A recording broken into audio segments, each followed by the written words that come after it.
everybody, and welcome to Early Childhood Discussions, the podcast of the Grow New Jersey Kids Technical Assistance Center North, part of the Central Jersey Family Health Consortium. I'm your host, Lori Hargy, Project Lead and Technical Assistance Specialist. And for today's conscious conversation, I have with me Constant Hine. She's a frequent speaker at NAEYC conferences and the author of a book that just came out during the pandemic, Transformational Coaching for Early Childhood Educators. I'm so excited to have Constant here with us today. She's a nationally recognized speaker, and when I asked her if she would like to join us for Conscious Conversations, she said, sure. So I love her openness and her willingness to share. So Constant, thank you so much for joining us today. My pleasure. And can you share your journey as an early childhood professional? I know that you've been in the field for some time and you didn't just start out by writing a book. I know that you had some experiences that led you to write this book, and you've had a lot of really interesting experiences. So I think it's always nice to hear how someone got to where they are right now. So tell us about that journey, please. Sure. I started out in the classroom as a classroom teacher, and I taught 2.5 to 5-year-olds in a variety of different programs in many different states. And I loved working with young kids. 3s were my favorite age. And I did that for many years. And then I took a year off, and I had a personal journey. I lived in a retreat for a year. And when I came back, I moved to, I lived in California, and I had moved a bit on retreat. I was up in Northern California, and then I moved to Los Angeles. And when I was in Los Angeles, I was teaching meditation, and I wanted a part-time job while I figured out how I was going to land. And I got a job working at Lakeshore Learning Materials in their store in Los Angeles. Wow. So I was selling early childhood materials, and it was a hourly job. And, I have a master's in early childhood education. And one of the gals from headquarters came down and she met me and she said, "Why are you working in the store with a master's?" And I said, "Well, it kind of suited my lifestyle and I wasn't quite sure what direction I wanted to go." And she said, "Well, come down to headquarters and be our in-house early childhood consultant." I went, okay. So I went to work full-time at headquarters for Lakeshore, and I was their in-house early childhood consultant and expert. And in that role, they invented me as a trainer. I had not really done I presented in a couple of local AEYCs, that kind of thing. And so I started developing curriculum, and Lakeshore was great. I did not have to push product at all. So I was doing puppet workshops and block workshops and curriculum-based workshops, and I was traveling all over the country doing that. So that's what got me into training. And then I really loved working with the adults as much as I loved working with kids, which kind of surprised me, but I realized I was touching more children by working with the adults.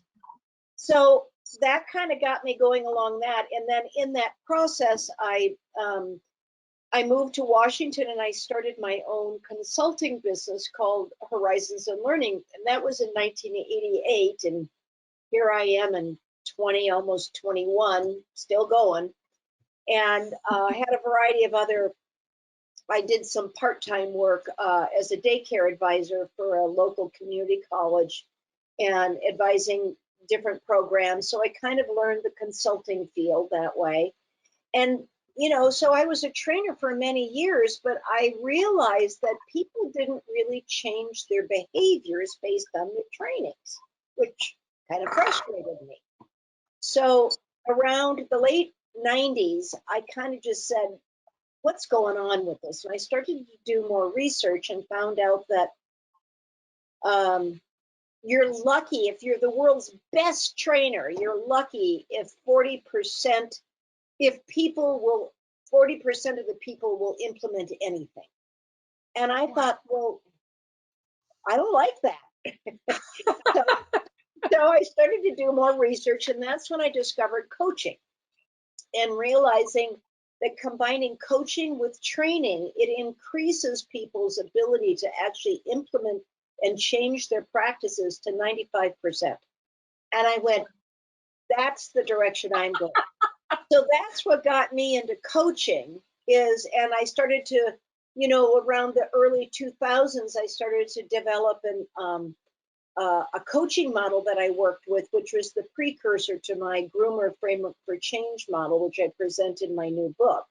So for about 20 years, I've been really focusing on coaching. And so my career started with children, and then it started training adults, and I now train coaches. I work a lot with leadership, and I support a variety of people about learning how to become more resilient. And I also have a train the trainer program. So I've kind of, I specialize in trainers, coaches, and leaders. And that's kind of the group of people that I work with and that I coach.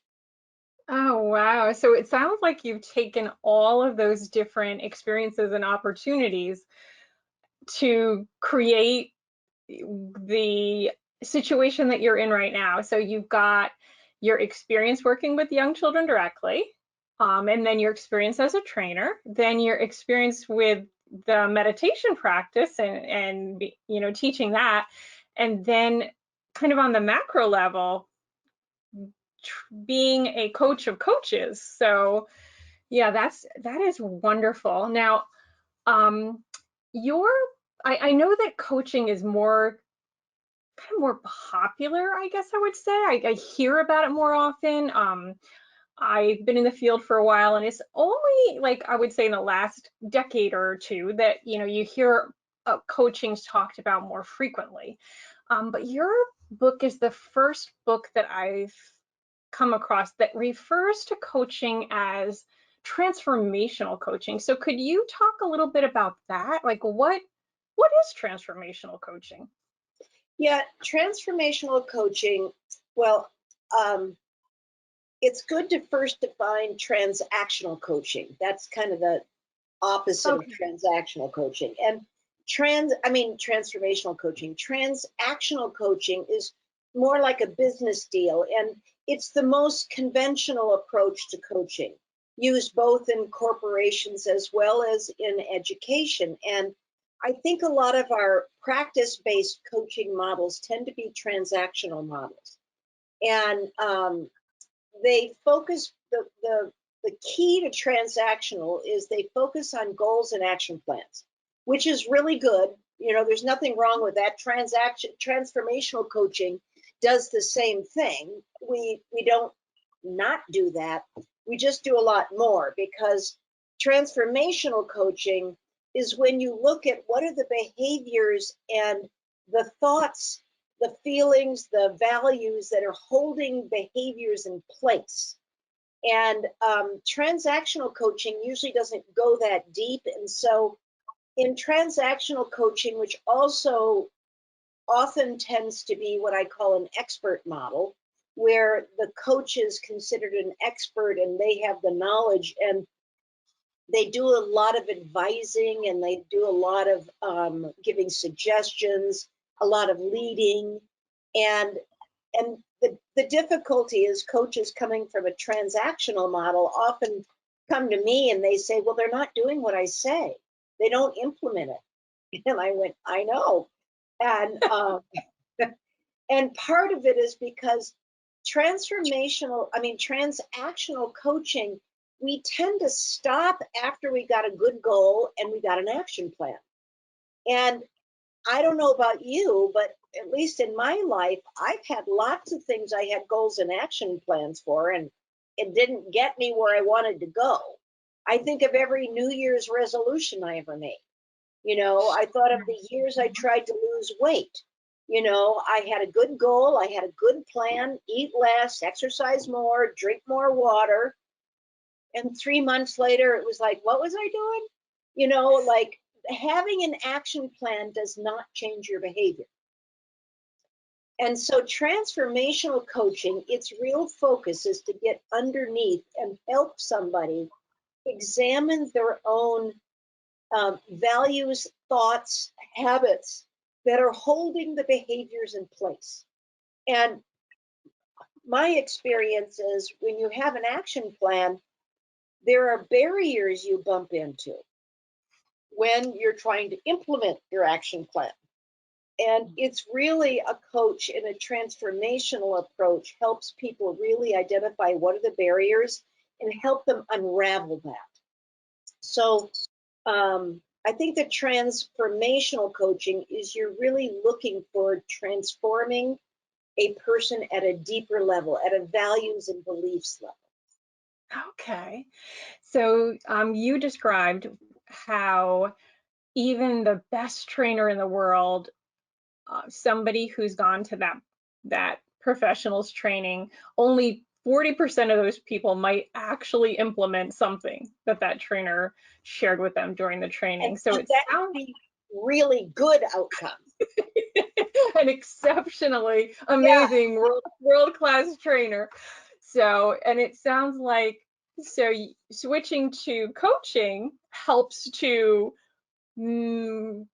operationalize that change more readily. So someone has had some training and then has some coaching is more likely to be able to implement. But it sounds like what you're saying is that the transformational coaching even kicks that up a notch.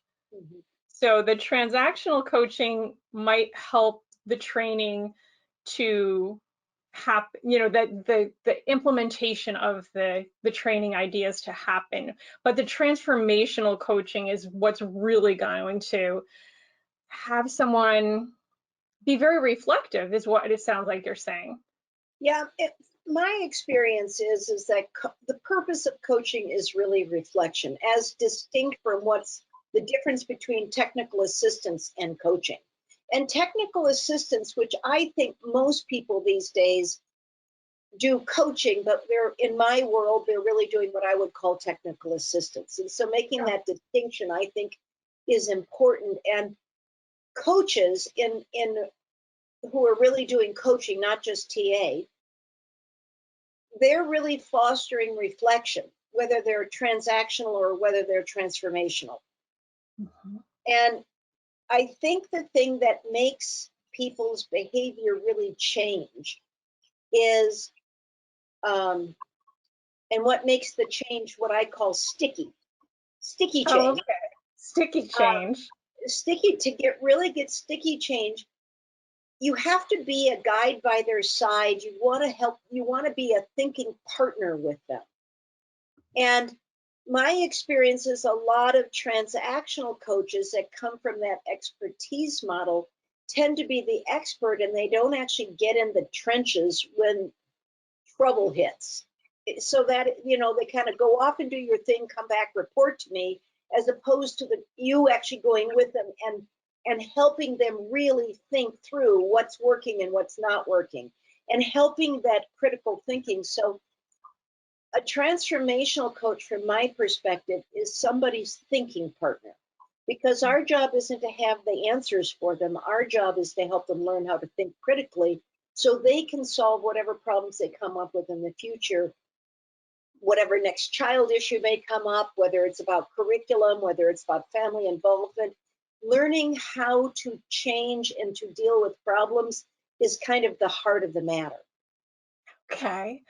Yeah, so that sounds like something that is really the idea behind New Jersey's quality rating improvement system, is the idea of sustainable change. Right, that's that sticky change.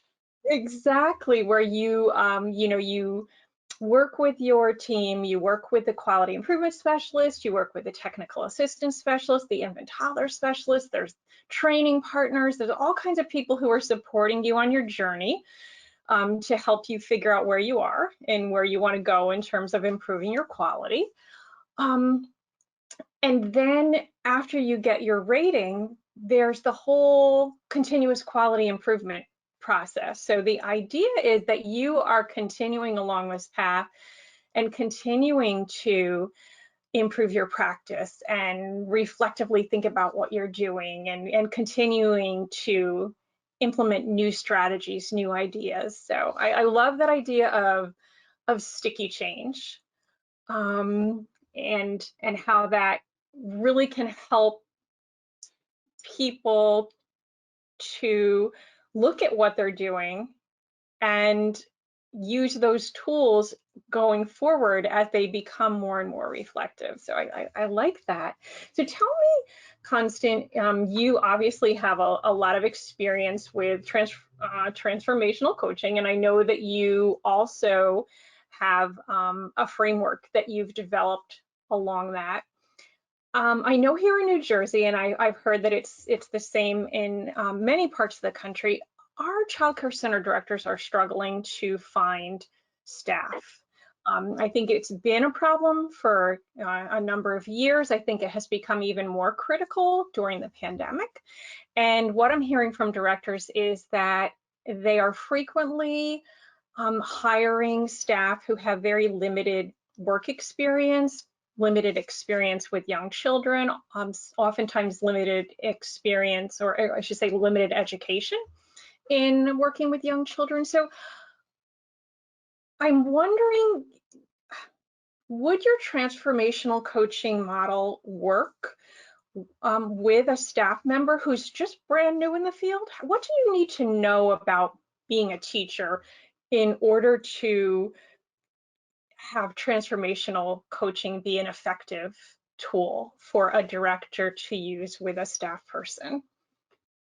Well, I think coaching and I think it's important to recognize that coaching does not replace training. You know, they are not the same thing. Like I couldn't coach somebody about how to become a masterful cook or chef if they didn't know how to cook. There is the basics where you do need some education, and I think to that degree, our industry has been blighted with difficult education and pay to attract people to our field and keep them. It's been an issue we've had since the beginning, you know. So I don't want to, I don't think anybody can say that it is never either or training or coaching. Mm-hmm. It's a combination. And so people do need to have education. But even if they only have a little bit of education, even if they only have their own experience of being a student in, you know, many people in our field don't have a college background, but they probably went to high school. And how they learned in high school is probably going to be how they teach, because that's their only experience. And if they got what I'd call typical K-12 education, might not have been the best pedagogical approaches, and certainly not how we want to work with young children. So if I think about having a person we're hiring who doesn't have a lot of early childhood background, understanding how children learn is really important. And one of the things that a director can do, I think we get frustrated, directors get frustrated because we kind of just want to open those people up and pour all the information in them. If I could just put the information in them, but that's the worst way to educate anybody. Kids don't learn by you thinking they're empty vessels and you just got to put the information in. It's not how children learn. It's not how adults learn. And I think it's important to recognize that adults come to work environments with lots of life experiences. And first and foremost, they have their own experience of being a student and how did they learn. And so I think there's some ways that directors could start to build on the strengths and the previous knowledge of their employees and actually have meaningful conversations with them as what did you like about being a student? What did you not like? What do we know about young children? And telling people what to do is a directive approach. It's a pedagogical approach to teaching. In my experience, it doesn't work whether you're little, and it doesn't work whether you're an adult. You know, directive education does not get you meaningful learning. And coaching can be, one way to think of coaching is facilitation approach. So rather than a telling approach, even with education, even with training, you can use a coaching facilitative approach. And Ratio is a really good example of that in a learning and curriculum approach that we use with young children, is we help them by asking questions and by letting them investigate and by letting them make mistakes and then spending time reflecting with them. And if you just grow that up for adult world, a director could do a very similar thing with their staff, which is have them be reflective about what they're intending to do and what's actually happening. So directors really are primary coaches. They're the ones who really need to learn some coaching skills because, and again, we need to educate people, you know, child development matters and that sort of thing.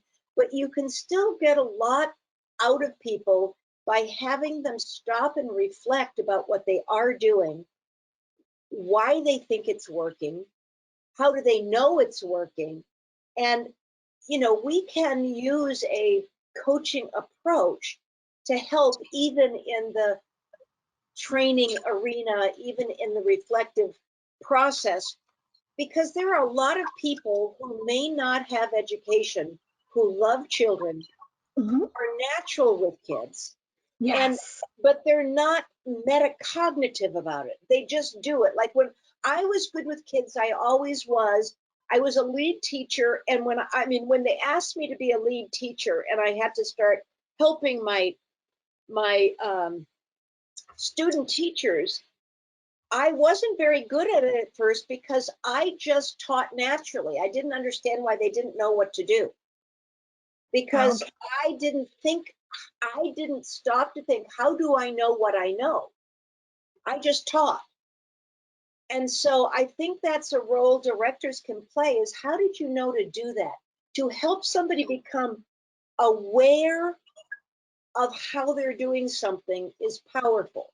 And that's kind of what led me into training and coaching. Both of it is because I had a little story I had a student teacher, and I'd said, you better get over to Jacob. He's about to go off. You know, we all know what that means. So he was about to go off, and she looked at me and she says, how do you know that?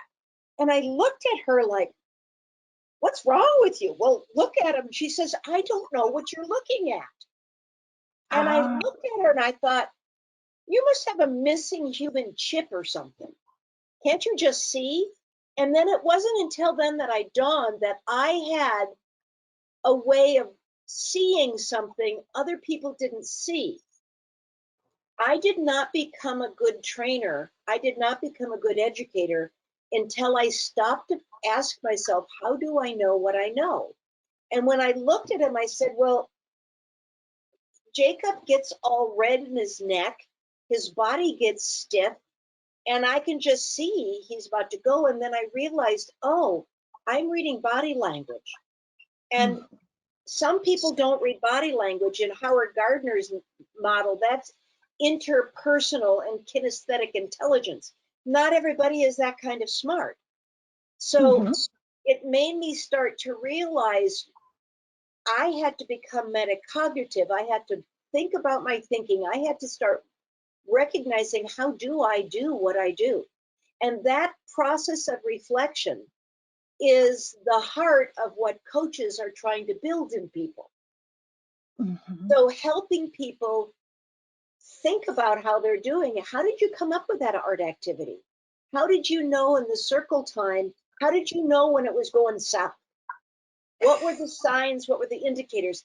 Helping people bring that to their awareness so it's not just something coming out of them, leverages people's strengths and intelligence in a way.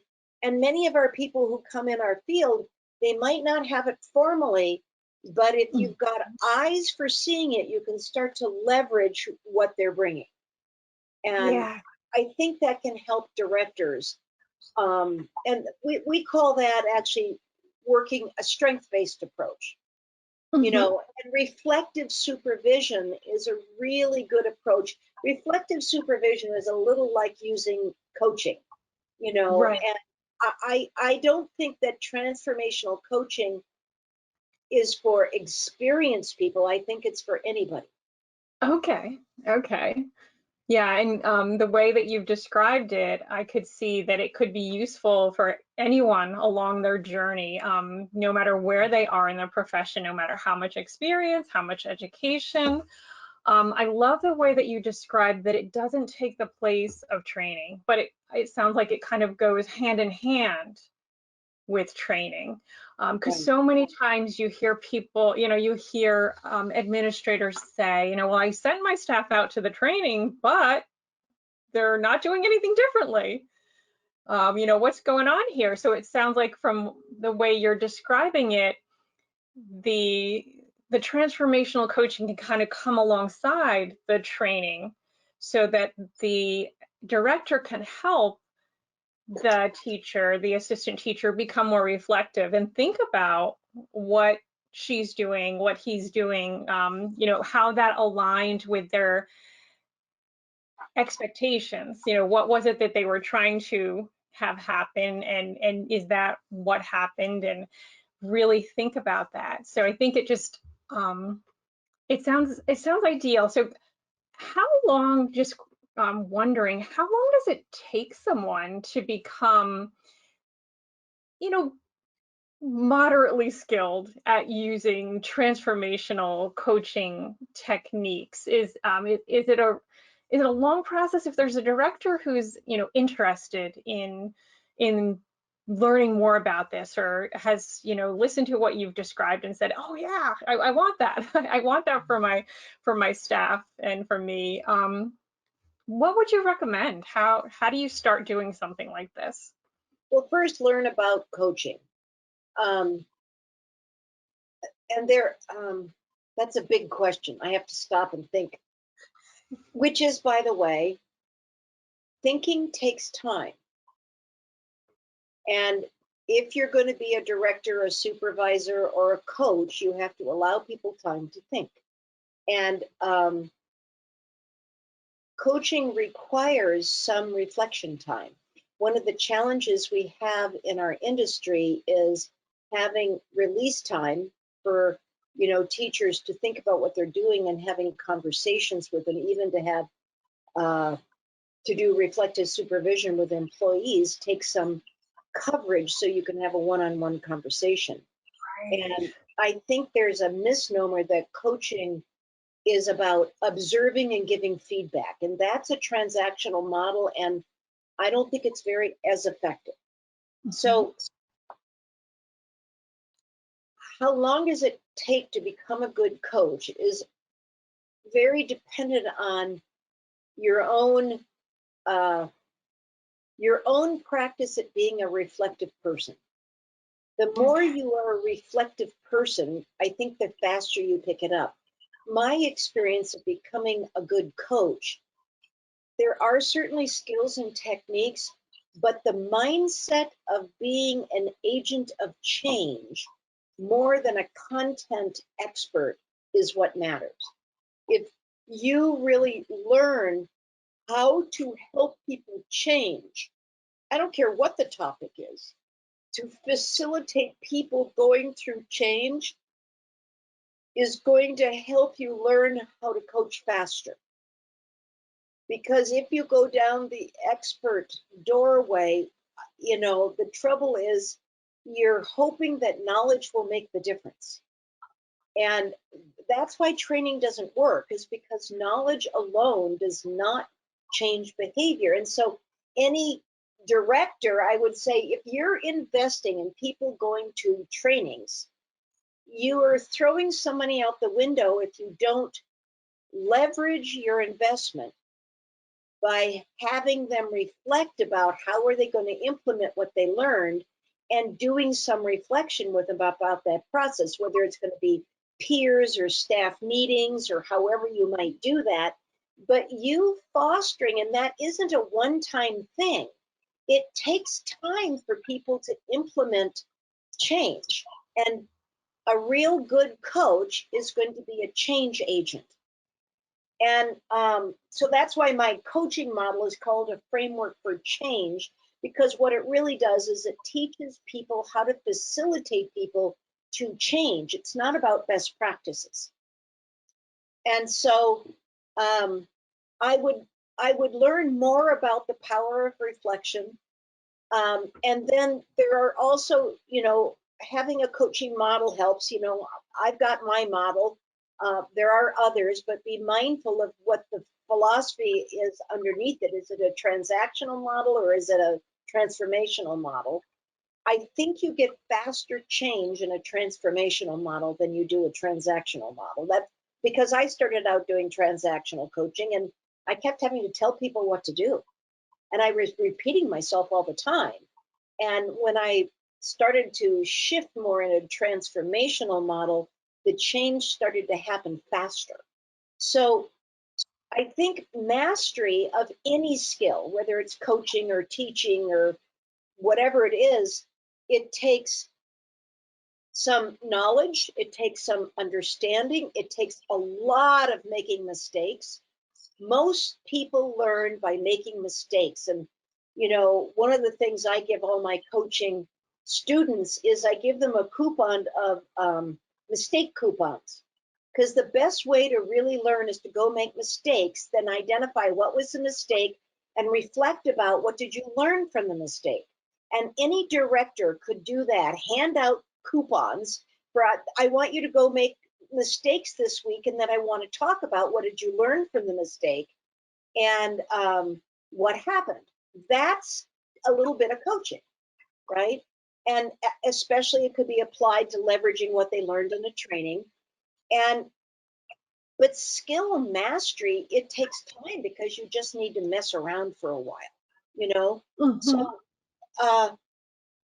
when I work with people, I find, and I just did a class recently. I had, I think, 3 or 4 people in there who were brand new coaches, and they had under a year experience coaching.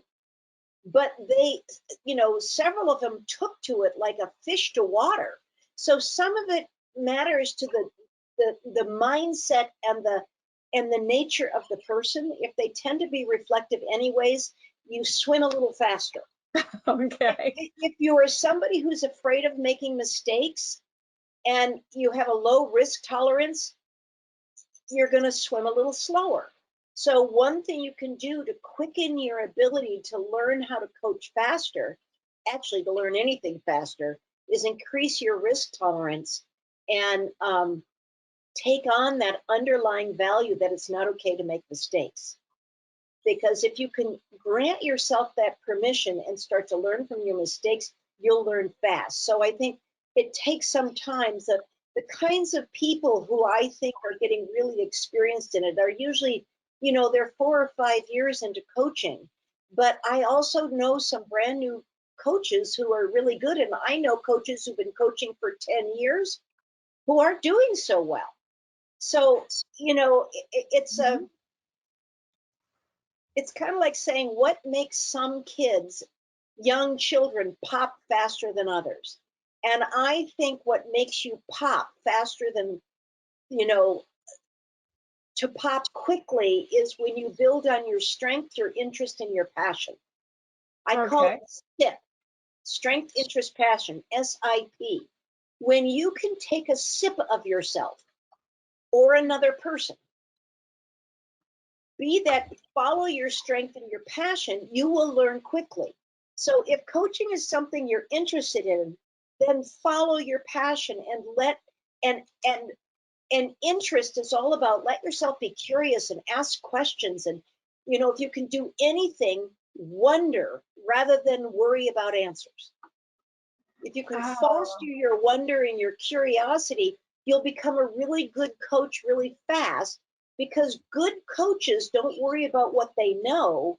They wonder about what the other person knows, and they are naturally interested in the other person, and they ask inquiry and, asking open-ended questions and paraphrasing. There's definitely some skill set, but listening is probably the most important coaching skill you can learn.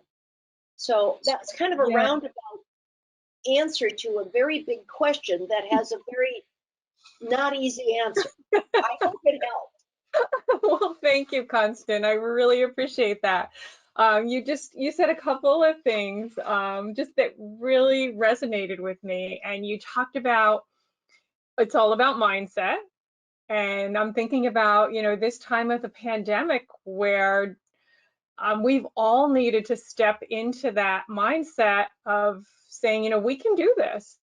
We can get through this pandemic. We can lead our programs. We can take care of children and provide quality care in the midst of a worldwide pandemic. I loved what you said about making mistakes. And I think that we as early childhood professionals are so quick to say that it's important for the kids' learning process for them to be able to make mistakes, but I don't know that we're always so quick to say that about ourselves as adults, or to say that about other adults. Like we don't necessarily embrace that knowledge that we have, that young children learn through trying things out, and they learn. Yes. Trial and error is a fancy way for trial and mistake. Mm-hmm. This is my coupon sheet. Oh, I love it. And so this is where this is what I give. And a director would be really, hand out coupons and have staff meetings where, you build a culture for change and learning. You can start staff meetings by having everybody share what's one victory they had this week and what is one glorious mistake they made. And that builds a culture for learning. And it fosters that it's okay to make mistakes, and that is how we actually learn. But it takes building a culture, and directors are the heart of a program's culture. And so how we talk about that, and sharing and being vulnerable and sharing your own mistakes and what you've learned is really important. And you're right, Lori, I think most of us somehow have learned some expectation because you're an adult, you shouldn't make mistakes. In my experiences, that's the opposite of the direction I want to go in fostering people, because if you're going to have people change is scary. Send people to a training, but nothing is changing, is what they say. Well, change is scary because you actually, for something to change, you have to change something. And mostly what you have to change is the underlying philosophies, beliefs, the habits, the attachment, like even people having to give up the habit of biting their nails. Well, they're biting their nails for a reason. And until you can get to the heart of why they have the habit, they don't change. And the same, why do people use negative language with children? Or why do they use timeout? Or why do they use strategies that don't work? Because they think they're getting something out of it, or it's familiar, and familiar is safer than unknown. And so people will continue to make choices that aren't great ones, even if they don't work. Yeah, and I think that from what I'm understanding you to say is that it can take some time to become skillful at transformational coaching, but you really need to give yourself permission to make mistakes. and that you're going to learn as you go, just like you learned how to be a teacher of young children. You know, your first year probably wasn't your best year because you were still learning, but you were still giving the kids good experiences, and you were still, you know, being effective, maybe not as effective as you became later in your, you know, your years in the classroom, but you can give yourself grace as you're learning, and have your coaching coupons, be willing to make mistakes, be willing to be vulnerable, because you're helping your staff to learn that process of it's okay to make mistakes, and how to be reflective and how to think carefully about what they're doing, why they're doing it, and how they might do it differently. I like the way you talked about leveraging the training, because that is something that I hear all the time, that, you know, directors talk about sending their staff out, or now it's, you know, virtual training and spending a lot of time, but they're not seeing that change Hmm. in the practice. Well, So I mean, being, yeah, yeah, I combined. I think about myself as a high school student. I learned stuff because I had to pass a test, Hmm. and I didn't use stuff, and I didn't have to implement it. And most training to implement something takes another skill set than sitting and passively learning. Okay. And that's where I think directors can really leverage. And I don't think it takes a long time to be a good coach. Hmm. You know, some people are probably naturally doing coaching, and you know, like Hmm. reading my book, I have so many people who have said this is like I didn't even know I was doing it, but they Right. recognize themselves in it. That's the metacognitive, is like I didn't even know I was doing it. Like I didn't know why I was being successful getting to a kid before they blew up. I didn't know why, but I had Hmm. to stop and think about it. So I think people can really, as you say, they can start implementing coaching right away. And mastery of anything takes time, Hmm. you know, and but you don't have to be a master of it to make it worthwhile, Right. you know. And I think that that's why if you follow your interest and your passion, you'll go fast. Right. So You'll go fast. somebody who has a passion for providing the best for young children, and somebody who has a passion for leading their team in their childcare program. Um, you know, they have that interest, they have that passion, and with some support through some more information, gaining some more knowledge about additional techniques they could try. You're describing that they may see themselves in something like your book, where they could say, oh, you know, I'm already doing this, this, and this. I could try to do this. You know, and I have people who I have teams of coaches that I've been working with for 8 years, you know, over time. And I, you know, Mhm. just keep watching them develop. And the thing that I've really learned is there's a lot, there's a lot of knowledge, there's a lot of skill. But really what you want to do is do the one that makes sense to you first. Okay. Wherever it is that a light bulb goes off for you, start there. Hmm. Start there. You know, for some people, it's really all I got to do is I got to learn to keep my mouth shut and listen more. And then they work hard and they use lots of coupons because they keep saying, you know, and then I said, right. And, you know, I tell my coaches to have small notebooks, and after every coaching session, write down what worked and what didn't work about that session. You practice the art of reflection yourself. You will get much better at honing your skills. And so, even if you're only working one or two skills, start to reflect about, did it work or did it not work? What contributed it to, did it not? So, it isn't just skill, it's skill and reflection. It's Hmm. skill and reflection. So, even if you're just doing one baby next step, then just keep reflecting about how you're doing it. The same thing's true for classroom teachers. if they're taking, how do I say this? The class, all the assessments, the early rating systems, that's not going to teach them how to be a good teacher. Mm-hmm. Assessments are just measuring where you are on the map. Right. How you move people in the journey is more what's going to matter than the test score. And, you know, and I also know lots of programs that good ratings, and I don't think they've got good quality. Ratings don't equal quality all the time. Mm-hmm. Because like I was a terrible student in high school. I crammed for a test. I passed the test barely. And then I forgot everything and I'm on to the next thing. So if you aim yourself toward ratings and if you aim yourself toward a test and that becomes your objective, you're not helping kids. And Mm-hmm. that's a kind of radical thing to say. I should probably stop and what am I saying? I'm not saying don't do it.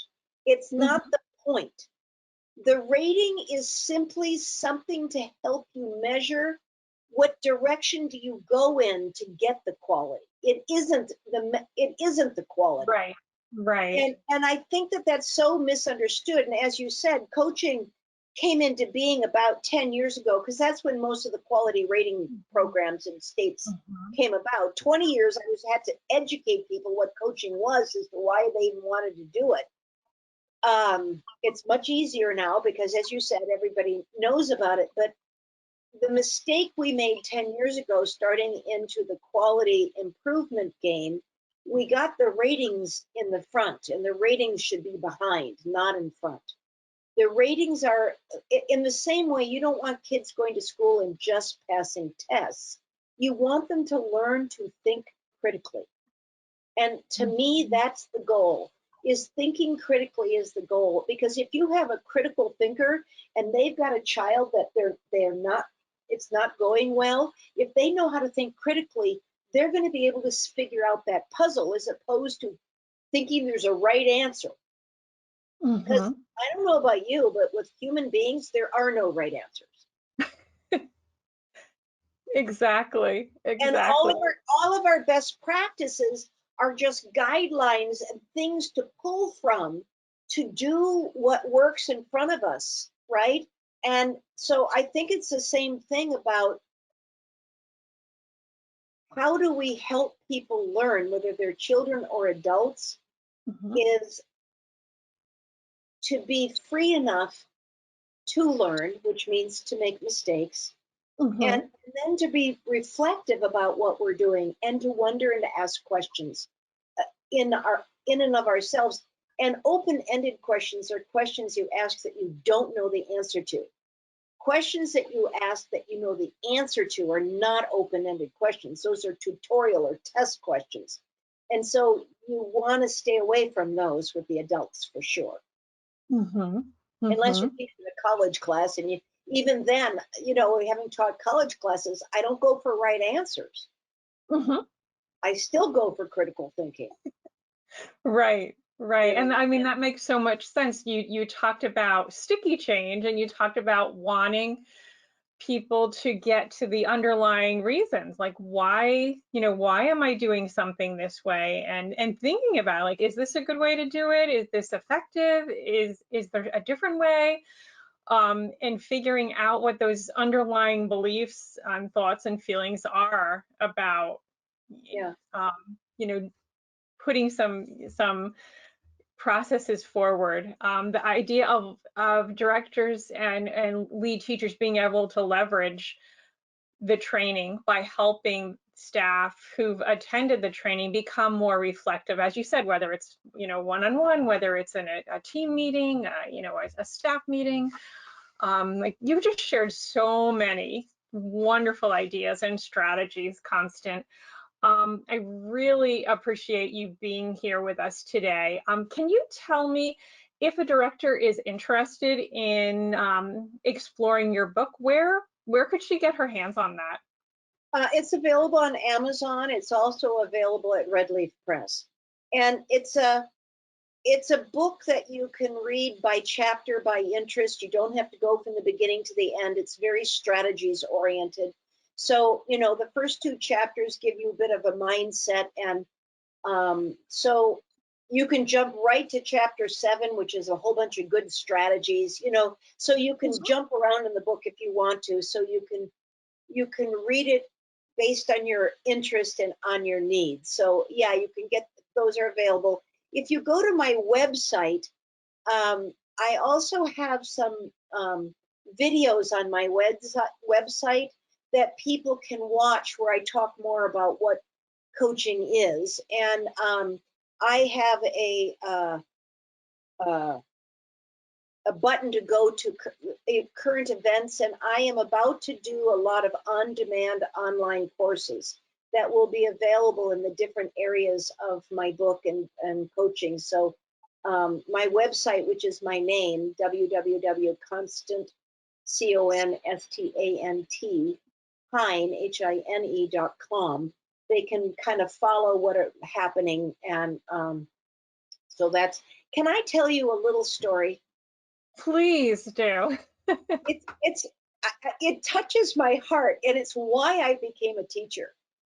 So to follow those little threads. So one of the things as a coach that I always ask all my coachees, and I think any director, you want to ask your staff what had them come to the field. Why do they want to be a teacher? Knowing what motivates them is going to be magic for you, because if you can find out what motivates them, then you want to always be leveraging their motivation. And what motivated me to become a teacher was because I was a terrible student. I had a lot of difficulty learning, and I started school a year early. I was 4 years old, and I had the world's best kindergarten teacher, and her name was Sig Homeyer. And for whatever reason, Sig Homeyer thought I had magic fairy dust, and she fell in love with me. And she had a way, and I had gotten a lot of messages by the time I was 4 that who I was not okay. I talked too much, I moved too much, I was too dramatic, I was kind of TOO, fill in the blank, which had underwrote my confidence already at the age of 4. And Sig Homeyer had a way of reflecting who I was back to me that's made me see myself differently. And one of the things she did, I call it pulling a Sig, how Sig Homeyer behaved. She'd come to me at the latter part of the day and she'd say, I'm very tired and you always have extra energy. Could I play with you a while? I need some of your energy. It was the first time in my life somebody had acknowledged my energy as a possible contribution. Wow. So Sig Homeyer made me feel so important that I knew by the time I was 10, I knew I wanted to be an early childhood teacher. And I had grades 1 through 12 were kind of long, dark, black tunnels, not good. But she was a light at the beginning of my tunnel. And I have to tell you that last week, I still know Sig Homeyer, and she just sent me a birthday present. Oh my gosh. How she knew it was my birthday, I don't know. But she sent me a present, and I dedicated my book to her. So if you read the book, read the dedication, because she changed my life. I want every early childhood educator to know that if they can find the what works in every child and help that child see what works about them, they can change a life forever. I've known Sig Homeyer for 63 years, and she still just loves me. And if every director could do the same thing for their staff, to really help them see what is it that works about each one of their staff, help them see who they are. Most of us have no idea who we are. And we need people around us to mirror and to reflect and help us see the who we are that makes a difference. Mm-hmm.